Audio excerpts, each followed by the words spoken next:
Bienvenidos, qué gusto que nos acompañen este día en un nuevo estudio. Este día vamos a enfocarnos en el capítulo 15 del libro de Hechos. Mi nombre es Luis López, me acompaña mi esposa Sandy y para nosotros es un privilegio compartir con ustedes este tiempo. Como siempre, el estudio aparece en formato PDF en el espacio de YouTube. Si quieres ir y bajarlo, tenerlo a la mano mientras vamos estudiando o simplemente al final para poder hacer un repaso más profundo. De todas maneras, te invitamos a tomar nota, tener la Biblia a la mano y a aprovechar este tiempo mientras juntos escuchamos lo que el Espíritu Santo tiene para enseñarnos.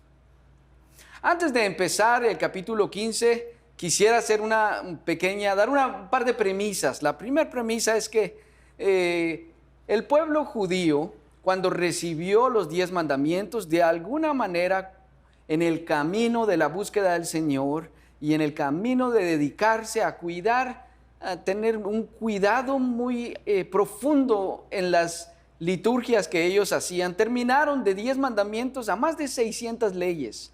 Esas leyes comprendían 3 ramas grandes: las leyes ceremoniales, leyes cívicas y leyes morales. Entonces es bien interesante porque las leyes ceremoniales son aquellas que le indicaban al pueblo qué hacer cuando cometían un pecado y ellos tenían que hacer un sacrificio de un cordero para tener la salvación de esos pecados, la remisión de esos pecados. Por supuesto, todas esas leyes ceremoniales se terminaron cuando Cristo murió en la cruz. Luego las leyes cívicas son aquellas que el pueblo de Israel como nación tienen. Y por supuesto las leyes morales son las leyes de conducta, aquellas leyes a través de las cuales nosotros expresamos nuestra manera de vivir, nuestra vida cotidiana. Es decir, en pocas palabras, es qué tanto la gente lee a Jesús en mi manera de vivir.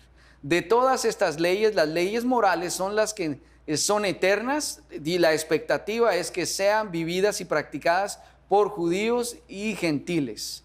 Por último, la última premisa es que muchas veces nosotros tenemos que ser cuidadosos en que a veces convertimos a los medios de agradar a Dios y a los medios para buscar su rostro, convertimos a los medios en un fin en sí mismo. Entonces nos distraemos con los métodos, nos distraemos con las maneras y nos olvidamos que el propósito es Dios. Ejemplo de eso es el día de reposo. El Señor ordenó el día de reposo. El día del Señor es para voltear su rostro a Él, inclinar su oído a su presencia, estar quietos y dedicar un tiempo a Dios y a la familia. Pero con el tiempo, el día del Señor se convirtió en el Señor sábado. El sábado era el Señor, era más importante el sábado que lo que hacían para acercarse al Señor. Entonces, un par de premisas porque vamos a hablar de ellas más adelante, de cómo en el contexto que los judíos estaban haciendo un reclamo, por qué era relevante y la respuesta o la conclusión, de tal manera que el capítulo 15 lo vamos a dividir en 3 bloques. El primero lo vamos a llamar la disputa o la diferencia, el segundo la defensa y el tercero la conclusión. Así que la disputa o la diferencia, el pleito empieza en los primeros 2 versículos del capítulo 15, así que los voy a invitar a que los lean conmigo. Cuando Pablo y Bernabé estaban en Antioquía de Siria, llegaron unos hombres de Judea y comenzaron a enseñarles a los creyentes: a menos que se circunciden como exige la ley de Moisés, no podrán ser salvos. Versículo 2. Pablo y Bernabé no estaban de acuerdo con ellos y discutieron con vehemencia. Finalmente la iglesia decidió enviar a Pablo y a Bernabé a Jerusalén con algunos creyentes del lugar para que hablaran con los apóstoles y con los ancianos sobre la cuestión. Entonces, este es el asunto. La Biblia nos enseña que después que el evangelio empezó a ser comunicado, mucho pueblo gentil empezó a aceptar a Cristo. Y estaba recordando algo más que leí, es que el pueblo judío bautizaba en agua a los gentiles que querían convertirse al judaísmo. Entonces, si nos ponemos a pensar cuando Juan el Bautista apareció bautizando a los judíos, eso debió ser un choque fuerte para los fariseos. Por eso era que los fariseos no les agradaba Juan, porque él vino a cambiar totalmente la costumbre. ¿Cómo así es que entonces nosotros ahora nos tenemos que bautizar?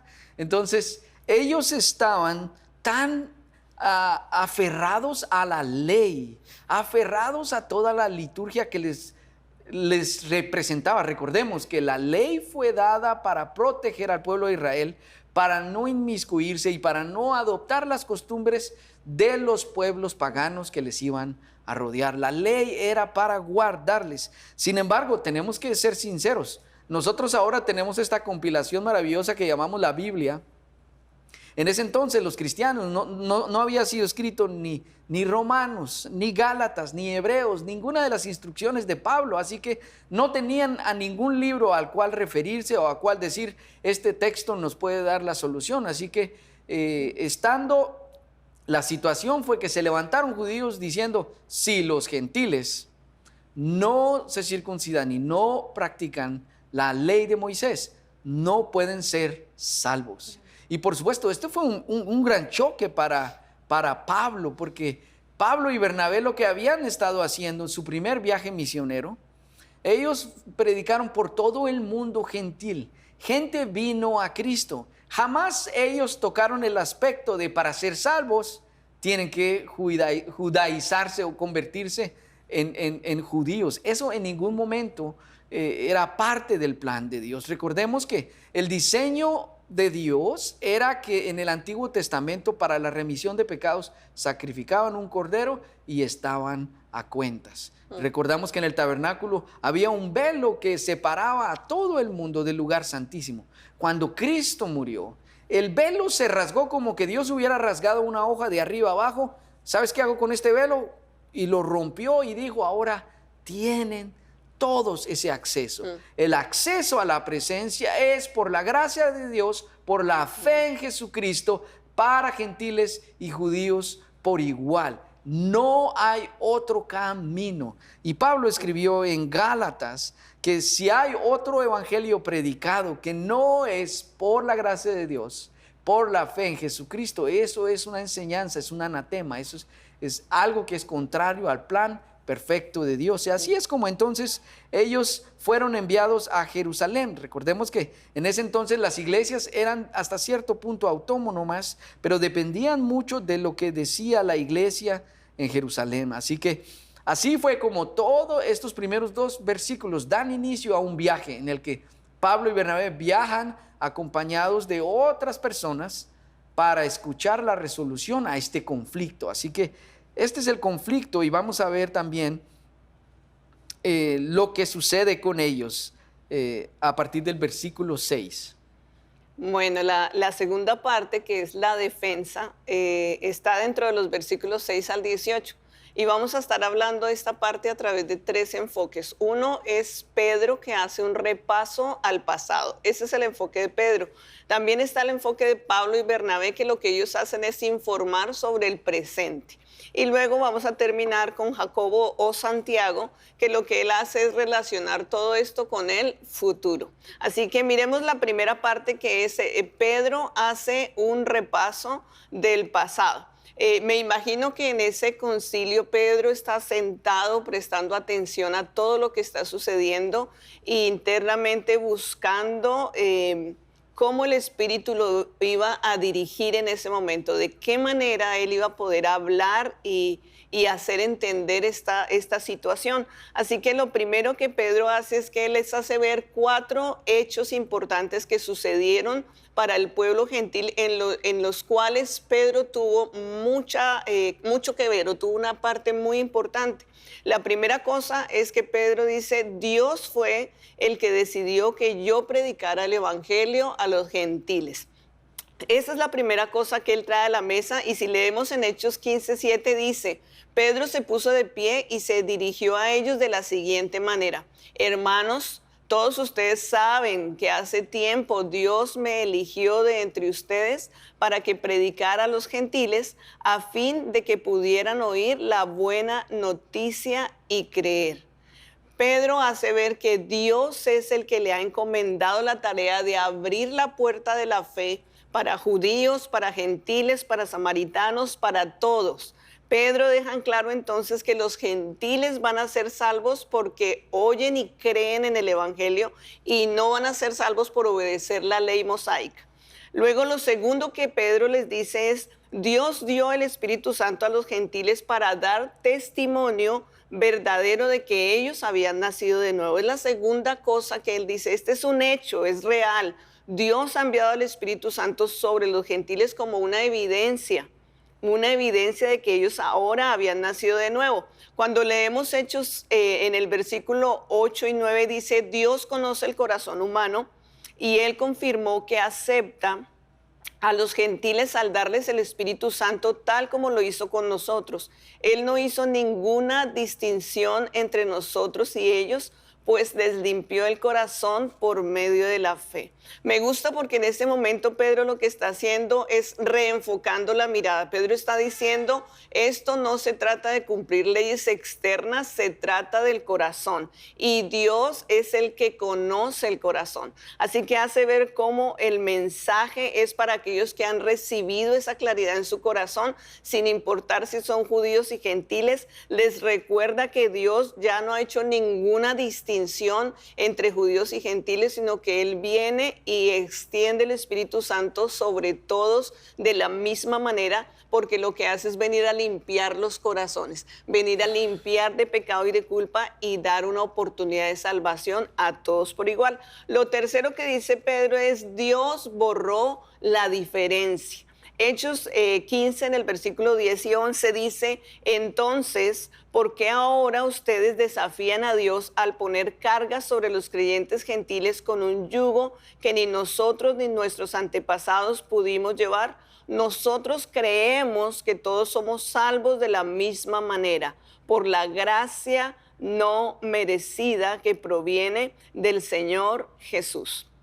Durante siglos había habido diferencias entre judíos y gentiles y los judíos se enorgullecían en cierta manera de ser los capaces de cumplir todas las leyes y habían cientos de ellas para cumplir, así que pretendían poner ese mismo yugo sobre el pueblo gentil. Pero Pedro viene y les hace ver que todas estas instrucciones dietéticas no tenían nada que ver con el corazón, no tenían nada que ver con ese proceso de salvación que era por gracia inmerecida a través del sacrificio de Jesús, que no había nada de valor en el cumplimiento de las leyes, porque esta salvación venía sin ninguna diferencia sobre todos a traer salvación, perdón de pecados, y no se regían por la ley, sino todo esto era recibido como un regalo inmerecido de parte de Dios. Y por último, en el cuarto hecho, Pedro les muestra la remisión del yugo de la ley. Me gusta cómo les invita a decir, ¿ustedes por qué pretenden desafiar a Dios?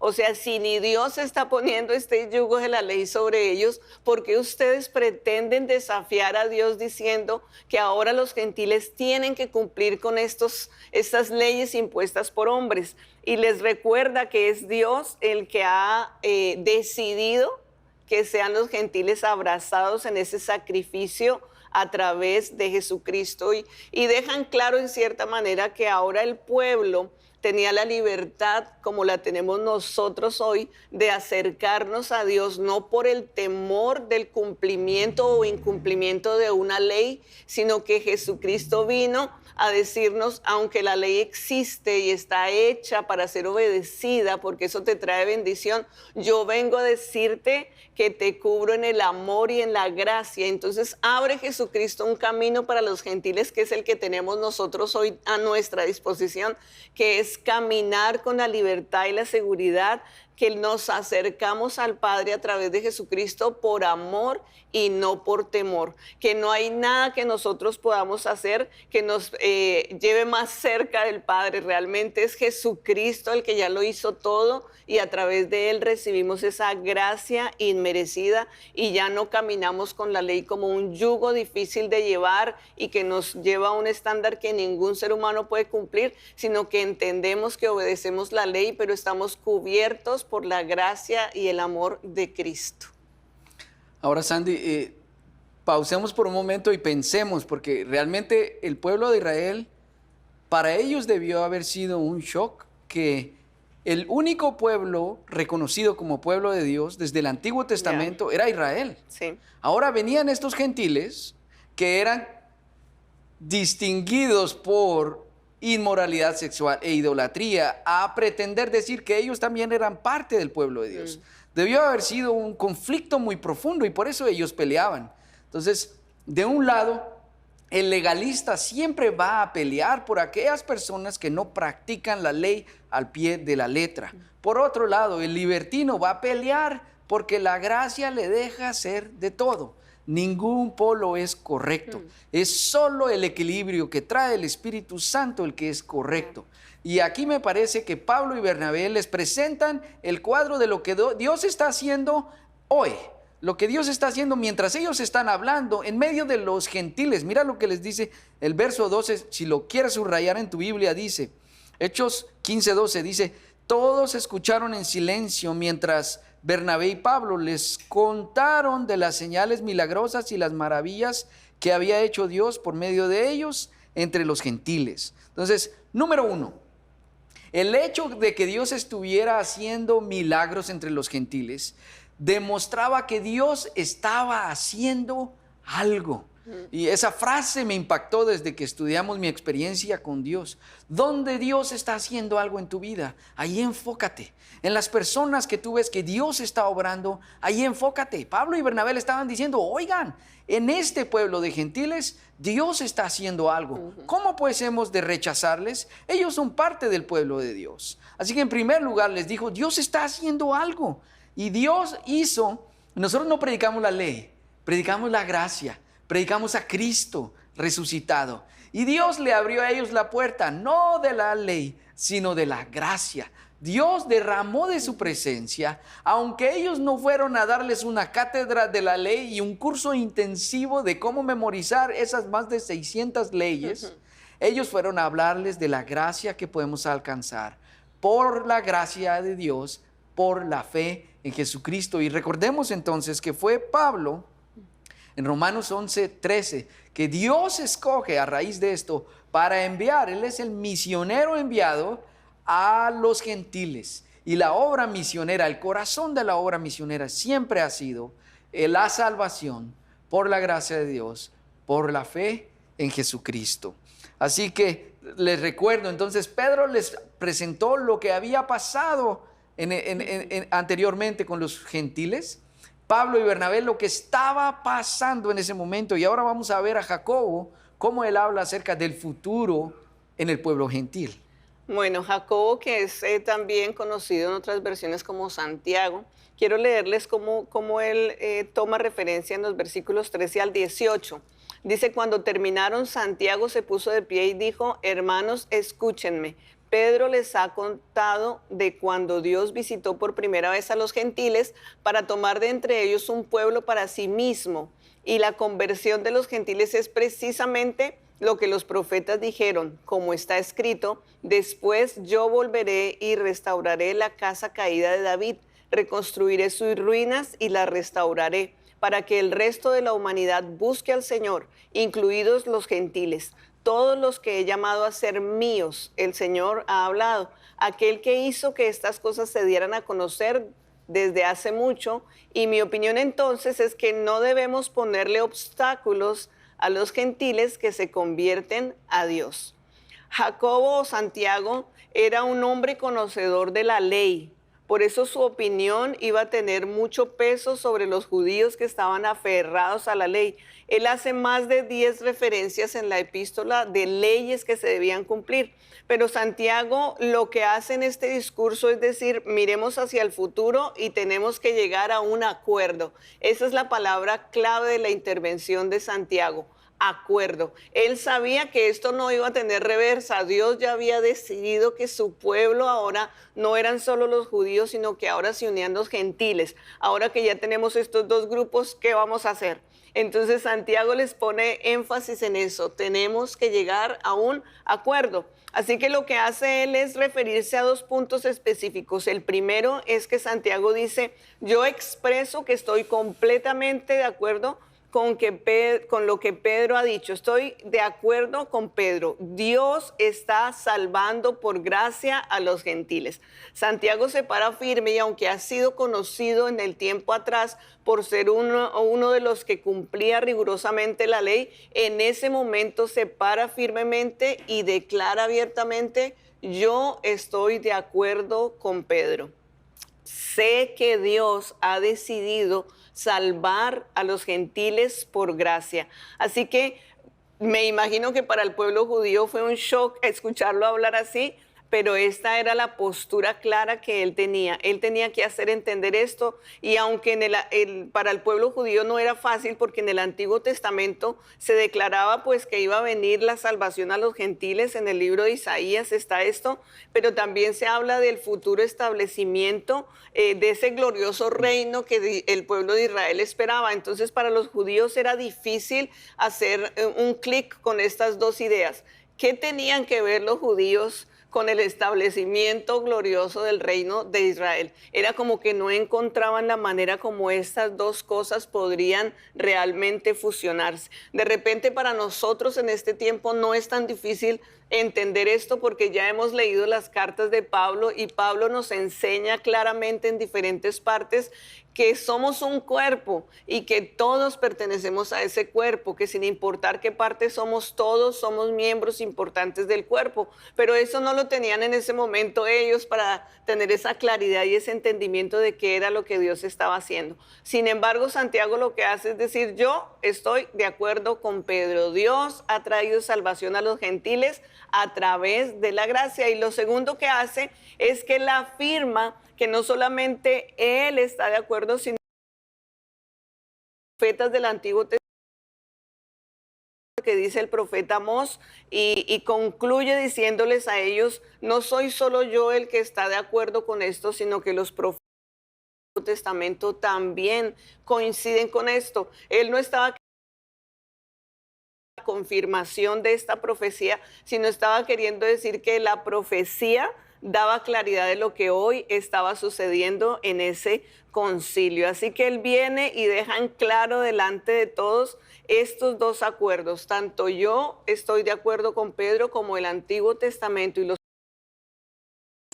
concuerdan con esta nueva verdad del Evangelio. El cuerpo de Cristo ahora pertenece a gentiles por igual. Qué tremendo, porque entonces era un cambio de cultura muy fuerte para el pueblo de Israel. Entonces, vimos ya entonces la disputa o el pleito, la diferencia, la defensa que presentaron los apóstoles, y veamos entonces la decisión, la conclusión. La conclusión es enviar una carta para calmar a todos y llevar un solo pensamiento. No voy a leerla por razón de tiempo. La carta está desde el versículo 23 hasta el versículo 30, pero quiero hacer énfasis en el versículo 28, si me acompañan. Dice: pues nos pareció bien al Espíritu Santo y a nosotros no imponer sobre ustedes una carga mayor que estos pocos requisitos. Deben abstenerse de comer alimentos ofrecidos a ídolos, de consumir sangre o la carne de animales estrangulados y de inmoralidad sexual. Si hacen esto, harán bien. Adiós. Muy sencillo, al punto. La carta empieza diciendo cómo la gente que ha estado propagando este mensaje no han sido enviados desde la iglesia en Jerusalén, pero me gusta como dicen: nos pareció a nosotros por medio del Espíritu Santo. Fue algo que ellos decidieron no solo en una discusión, fue algo que llevaron en oración y en sumatoria de experiencias, y dirigidos por el Espíritu Santo tomaron esta decisión. Y les presentaron sencillamente 2 mandamientos y 2 concesiones. Los mandamientos: número 1 era abstenerse de la idolatría y abstenerse de la inmoralidad sexual. Sandy, yo pienso que la verdad yo divido los 10 mandamientos en 2 grupos: aquellos que reflejan mi relación y mi moralidad hacia Dios, y mi relación y mi moralidad hacia los demás. Y yo pienso que estos 2 mandamientos apelaban a los 10 mandamientos. Es decir, no tengan ídolos, es mi relación con Dios y mi moralidad delante de Dios. Y no a la inmoralidad sexual, tiene que ver con mi relación y mi moralidad hacia mis vecinos, hacia todos los que me rodean. Realmente estaban diciendo, ok, vamos a aceptar a los gentiles, pero tienen que tener un estilo de vida que refleje a Cristo, que la gente lea a Jesús en nuestra manera de vivir. Seamos judíos o seamos gentiles, lo que es el mayor testimonio que Cristo está haciendo algo en nosotros es nuestra manera de vivir y nuestra moralidad hacia Dios y hacia los vecinos. Y las dos concesiones tenían mucho que ver con la cultura judía. Las dos concesiones eran no comer animales estrangulados y no comer sangre. Ambos tienen mucha relación. Desde el Génesis, Levítico, Deuteronomio, el Señor prohíbe al pueblo comer la sangre porque la vida está en la sangre. De manera que si en las iglesias que acostumbraban un banquete cuando tomaban la Santa Cena o la comunión, si en esa mesa aparecía algún platillo con sangre, eso iba a traer división. Entonces la concesión es, nosotros vamos a aceptarlo si ustedes se alejan de la idolatría, de la inmoralidad sexual y no comen nada que tenga sangre o que venga de animales estrangulados. La razón es que un animal estrangulado no saca, no destila toda la sangre, sino hay cierta cantidad de sangre que queda en sus cuerpos, entonces automáticamente no pueden comer. De ahí viene la carne kosher, que tiene un tratamiento especial que el pueblo judío tiene para sacar toda la sangre. Esa carne sí ellos tienen aprobado consumir. Entonces, resulta que para toda sociedad, señoras y señores, no existe una sociedad que no pueda ser exitosa y caminar en unidad, a menos que aprenda a hacer concesiones. Como en un matrimonio, un esposo y una esposa aprenden a ceder. A veces hay que ceder, a veces hay que reclamar. Pero cuando aprendemos a caminar en concesiones, va a haber un equilibrio saludable en toda sociedad donde caminamos. Yeah. Bueno, esta decisión logró por lo menos en la práctica llevarlos a tres cosas positivas. La primera de ellas es que definitivamente fortaleció la unidad de la iglesia y evitó que se dividiera, porque ahí pues definitivamente habían dos bandos. Estaban los que le iban a la ley y los que le iban a la gracia. Y a menos que hubiera un acuerdo y realmente aceptaran estas concesiones, no podrían haber llegado a la unidad. Entonces es importante que aquí a través de estas decisiones se fortaleció la unidad de la iglesia y se evitó la división. Lo segundo es que se hizo posible que la iglesia presentara un testimonio a los judíos perdidos. Así que ahora los gentiles creyentes no se iban a someter a este rito de la circuncisión, pero sí se les pedía alejarse de la idolatría, de la fornicación y de comer carne de animales. Esto iba a ser un testimonio de que realmente ellos estaban aceptando ser unidos al pueblo, entendiendo que tenían que ceder algunas cosas y tal vez ellos iban a recibir otras en beneficio. Y la tercera cosa es que trajo bendición cuando varias de las congregaciones gentiles leyeron esta carta del concilio. Voy a leerles lo que dice en Hechos 15, 30, 31. Dice, los mensajeros salieron de inmediato para Antioquía, donde convocaron a una reunión general de los creyentes y entregaron la carta. Y hubo mucha alegría en toda la iglesia. Ese día cuando leyeron este mensaje alentador, entonces Judas y Silas, ambos profetas, hablaron largo y tendido con los creyentes para animarlos y fortalecerlos en la fe. Toda la iglesia, todas las iglesias que recibieron estas buenas noticias, recibieron el gozo en el corazón y yo pienso que respiraron profundo porque se quitaron un gran peso de encima. Esto era algo que traía una carga emocional, espiritual y aún física sobre todo el pueblo. Así que cuando reciben la carta, ¿qué es lo que ellos dicen? Ahora hay alegría en medio de nosotros. Y en el siguiente capítulo, en Hechos 16, 5, dice, así que las iglesias se fortalecían en su fe y el número de creyentes crecía cada día. Este concilio, estas decisiones, estos acuerdos hicieron que se fortaleciera la fe y que viniera un crecimiento. Así que vemos aquí varias cosas que quisiera analizar rápidamente. Una es que los problemas y las diferencias son oportunidades. Tú puedes verlas como una oportunidad de crecimiento o tú puedes verlas como una oportunidad de división. Siempre vas a tener que elegir, pero te invitamos a ser sabio y elegir que las diferencias y los problemas sean un motivo de crecimiento. También la mayoría de divisiones son causadas por uno de los seguidores o de los líderes, ya sea cualquiera de los dos, que se pare en una postura en la cual no quiera ceder, eso definitivamente va a causar división y no es el plan de Dios. Siempre tenemos que buscar acuerdos. Y por último, los creyentes tenemos que aprender a adaptarnos en amor. El problema no es que haya diferencias, esas la van a ver siempre. El problema es qué hacemos nosotros frente a la diferencia, de qué manera nos enfrentamos a ella y qué tan dispuestos estamos a adaptarnos a los cambios y a las diferencias en amor. Ahora imagínate, Sandy, los últimos 6 versículos son supremamente interesantes porque tenemos aquí a un Pablo y Bernabé y bueno, y por supuesto Silas y los demás discípulos, Pedro, que tuvieron la habilidad de convencer al concilio, y tal vez no tanto de convencer, sino fueron tan diplomáticos que supieron llegar a un acuerdo y tener esta carta. Pero esto es lo que sucede. Pablo le dice, Bernabé, ¿recuerdas del primer viaje misionero hace 3 años que volvimos de él? ¿Qué tal si vamos otra vez a las mismas iglesias? La Biblia no lo dice, pero yo pienso que parte de la idea de Pablo era llevar esta carta también, esta carta que habían traído, que iba a liberar mucho al mundo gentil y a traer unidad entre el gentil y el judío que venían a Cristo. Sin embargo, Bernabé le dijo, listo, armemos maletas, déjame, llamo a Juan Marco y nos vamos inmediatamente. Pablo, pero espera, ¿por qué Juan Marco? Él nos dejó botados en el primer viaje misionero, ahora tú te lo quieres llevar. Miren, acaban de tener la habilidad de resolver un desacuerdo y ellos mismos llegaron ahorita a un desacuerdo que no pudieron resolver.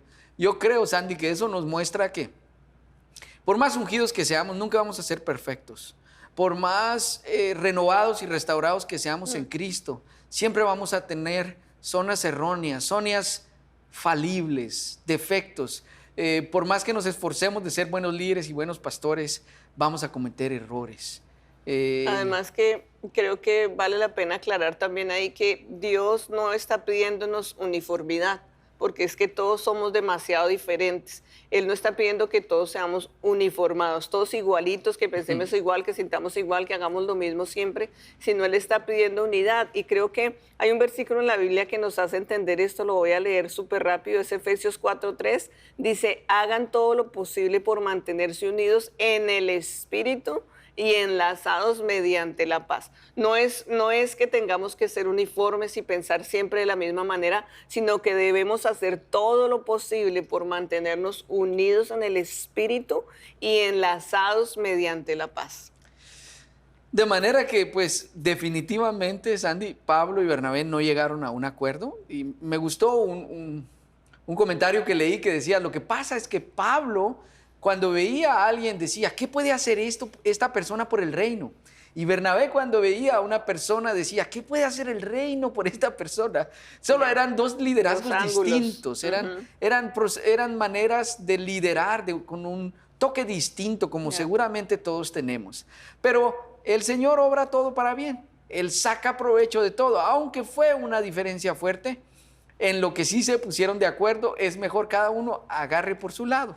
De manera que Bernabé salió con Juan Marco y bueno, por eso Bernabé significa hijo de consolación. Así que Bernabé quería consolar a Juan Marco y más tarde Pablo manda a llamar directamente a Juan Marco, le dice, me es útil para el evangelio. Así que no hubo una ruptura, no hubo un resentimiento. Qué bueno que estaba Bernabé afirmando a Juan Marco en el llamado que Dios tenía para él. Bernabé y Juan Marco salieron para Chipre. Pablo esta vez entonces sale con Silas y ahí es donde escuchamos esas tremendas obras que hacen con Silas, que se convierte Silas en un tremendo profeta y uno de los apóstoles pioneros en la iglesia al lado de Pablo. Así que ellos se dirigieron a Sicilia y a Siria y así es como terminan. Ahora la pregunta es, ¿quién tenía la razón? ¿Era Bernabé o era Pablo? Realmente pensamos que los dos tenían algo de razón y un poquito equivocados porque estaban defendiendo su posición sobre la posición del otro. Lo que sí podemos llegar a concluir es que aunque todos tenemos un liderazgo diferente, una manera de influir a las personas diferentes, cuando todas las decisiones las tomamos para edificar a las personas y para construir el reino de los cielos, estamos en el buen camino. Así que hoy queremos cerrar y me gustaría mucho desafiarte a esos dos mandamientos y a esas dos concesiones que trajo la unidad entre el pueblo gentil y el pueblo judío, a construir tu moralidad y tu relación con Dios y a construir esa moralidad y esa relación con las personas que te rodean. No hagas nada que sea piedra de tropiezo para un joven en la fe. No hagas nada que sea una piedra de tropiezo para que alguien venga a Cristo. Esfuérzate para la unidad y la propagación del reino. Así que es así como llegamos al final de este capítulo 15. Queremos animarte, busca la unidad, comparte el evangelio, encuentra a aquellas personas que tal vez no estás de acuerdo en todas las cosas, pero encuentra la manera de poder llegar y caminar en una construcción de relación saludable y una moralidad correcta. Esperamos que Dios les haya hablado, que Dios siga hablándoles mientras siguen estudiando la palabra. Les animamos a unirse a nosotros la próxima semana y muchas gracias por habernos acompañado. Que Dios les bendiga.